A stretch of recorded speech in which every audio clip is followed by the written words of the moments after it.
Pourquoi une soirée réseau Agence HV? Tout simplement parce que je suis journaliste depuis 20 ans en région Occitanie et un beau soir de dimanche en octobre, je me suis dit tiens mais en fait j'ai un gros réseau de plusieurs centaines de personnes et il est composé de gens qui ne se connaissent pas entre eux. Pourquoi ne pas faire une soirée réseau qui réunit mon réseau tout simplement? L'esprit de cette soirée, c'est qu'on retrouve un peu tout le monde dans des profils différents, des métiers différents et des clubs différents. Donc voilà, c'est du réseau là aussi multisource et donc c'est une très bonne chose. Parfois quand on est entrepreneur on se sent un peu seul et lors de ce genre de soirée ou d'événements divers et variés, on rencontre plein de gens, on se sent un peu moins seul et puis souvent on repart un peu revigoré et ça fait du bien.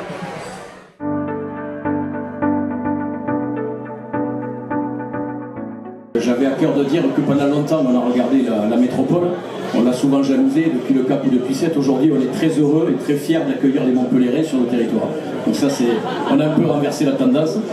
Allez-y, soyez dans la lumière. Soyez dans la lumière. On n'est pas dans la lumière, il faut qu'on soit dans l'ombre, qu'on facilite au contraire ceux qui sont les porteurs de projets pour leur faciliter la vie dans le développement de l'activité économique. Plus que jamais, il va falloir qu'on se serre les coudes dans nos territoires.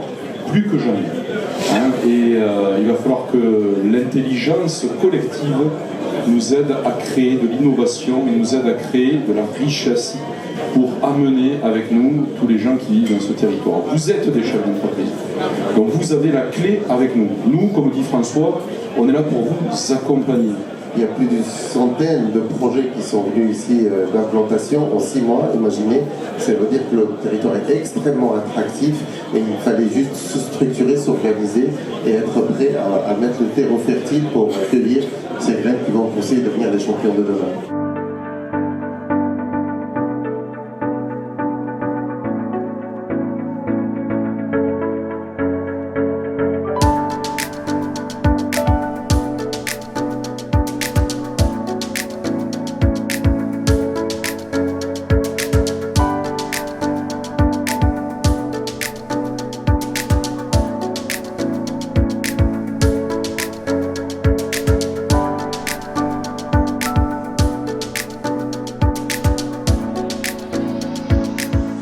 C'est un très grand professionnel et ça c'est vrai, c'est ce qui le caractérise. Il a l'œil, il a non seulement la plume, parce que j'aime beaucoup sa manière d'écrire, il a aussi vraiment un œil très aiguisé, il est attentif, il sait capitaliser sur des courants faibles pour en faire des informations qui sont exploitables pour des décideurs économiques comme nous. Je suis élu depuis plus de 21 ans maintenant. Lui, il a commencé il y a une vingtaine d'années, me semble-t-il. Donc je l'ai connu tout bébé et il a été toujours particulièrement à mes côtés pour accompagner nos projets de développement, qu'ils soient culturels, artistiques ou autres, pour l'aménagement de notre ville et de notre territoire. C'est un journaliste qui fouille, qui creuse, mais qui est également constructif, qui est respectueux. Et ce que j'aurais à cœur de dire aussi ce soir, c'est que c'est finalement à la fois un digne représentant de la profession de journaliste et de communicant, et c'est également le meilleur ambassadeur du territoire économique. Hubert, en fait, lors d'un déjeuner comme ça, il vous fait parler et puis il a le don de vous faire divulguer des informations qui sont encore confidentielles et puis c'est dans la boîte et puis dans les indiscrétions la semaine qui suit.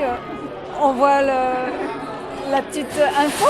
Hubert, il a vraiment cette fibre du journalisme indépendant et c'est quelqu'un qui a su au fil du temps, par son expérience, justement marquer cette indépendance-là, et elle est appréciable de la part des élus parce que lorsqu'on délivre un message, on aime bien aussi qu'il soit retranscrit tel qu'on le dit.